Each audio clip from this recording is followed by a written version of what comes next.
ಅಲ್ಲಿ ಪಾಯಿಂಟ್ ಹೇಳ್ತಿರೋದು ಇದೇ ಒಂದು. ಅವ್ರೇನು ಹೇಳ್ತಿದ್ದಾರೆ, ಪಿ ನಾಳೆ ಮನೆ ಊಟ ತೊಗೊಂಡೋಗಿ ಪಾಯ್ಸನ್ ಏನಾರು ಆದರೆ ಯಾರು ಜವಾಬ್ದಾರರು? ಎರಡನೇದು ಇದರಲ್ಲಿ ಒಂದು ಲಾರ್ಜರ್ ಕ್ವಶನ್ ಇದೆ. ಅವ್ರು ಕೊಡ್ತಾರೋ ಬಿಡ್ತಾರೋ ನಂಗೆ ಗೊತ್ತಿಲ್ಲ. ನಾಳೆ ಮ್ಯಾಜಿಸ್ಟ್ರೇಟ್ ಕೊಡ್ಬೋದು, ಕೊಡದೇ ಇರ್ಬೋದು. ಬಿಕಾಸ್ ಪ್ರಾವಿಷನ್ ಅಂತೂ ಇದೆ, ಜಾಗ ಇದೆ.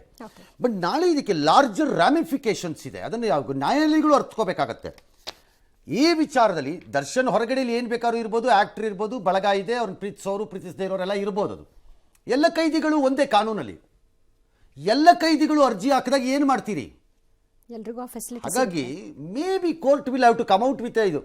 ಯಾವ ಪ್ರಕರಣದಲ್ಲಿ ಪೂರ್ವ ನಿರ್ಧರಿತ ಆರೋಗ್ಯ ಸಮಸ್ಯೆಗಳಿದೆ ಮತ್ತು ವೈದ್ಯರ ಶಿಫಾರಸುಗಳಿವೆ, ಇಂತಹದೇ ಆಹಾರ.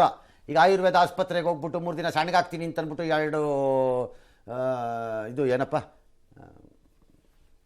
2 ಸ್ಲೈಸ್ ತರಕಾರಿ ತಿಂದುಬಿಟ್ಟು, ಸೌತೆಕಾಯಿ ಇಂಥದೇನೋ ತಿಂದುಬಿಟ್ಟು, ಸಲಾಡು ಗಿಲಾಡು ತಿನ್ಕೊಂಡು ಬಂದ್ರೆ ಇಳ್ಕೊಂಬತ್ತಿರಲ್ಲ. ಹಂಗೆ ಹತ್ರ ನಿರ್ದಿಷ್ಟವಾಗಿ ಏನಾದ್ರು ಇದ್ದರೆ ಡಾಕ್ಟರ್ಗಳು ಕೊಟ್ಟಿದ್ರೆ ದಟ್ಸ್ ಓಕೆ.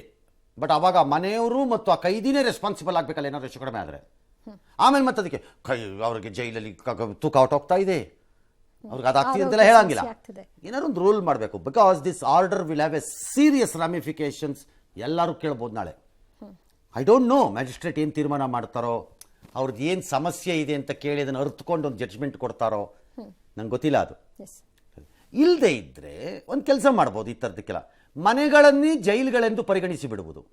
ಯಾಕಂದರೆ ಹೆಂಗಿದ್ರು ನೀವು ಮಂಚ ಕೊಡ್ತೀರಿ, ಬೆಡ್ ಕೊಡ್ತೀರಿ, ಪ್ಯಾನ್ ಕೊಡ್ತೀರಿ, ಟಿ ವಿ ಕೊಡ್ತೀರಿ, ಚಾನಲ್ಗಳು ಕೊಡ್ತೀರಿ, ಎಕ್ಸೆಪ್ಟ್ ನ್ಯೂಸ್ ಚಾನಲು, ಆಮೇಲೆ ಇದೆಲ್ಲ ಕೊಡ್ತೀರಿ, ಎಲ್ಲ ಕೊಡ್ತೀರಿ. ಇನ್ನು ಜೈಲೇ ಆಗಬೇಕಾ? ಎಲ್ಲ ಸವಲತ್ತು ಸಿಗೋತಾ ಮನೇನೇ ಜೈಲ್ ಅಂತ ಡಿಕ್ಲೇರ್ ಮಾಡಿ ಆಚೆಯಿಂದ ಸೀಲ್ ಹಾಕ್ಬಿಟ್ರಾಯ್ತಲ್ಲ, ಆಚೆ ಬರ್ದಿದ್ರಾಯ್ತು ಅಷ್ಟೇ. ಗೊತ್ತಿಲ್ಲ, ಕೋರ್ಟ್ ಏನೋ ಮಾಡುತ್ತೆ. ಅವ್ರ ಪ್ರಕರಣದಲ್ಲಿ ಅವ್ರಿಗೆ ಆರೋಗ್ಯದ ಏನು ಸಮಸ್ಯೆ ಇದೆಯೋ ಅವ್ರ ಲಾಯರ್ಗಳು ಏನು ಹೇಳ್ತಾರೋ ನಂಗೆ ಗೊತ್ತಿಲ್ಲ ಈಗ.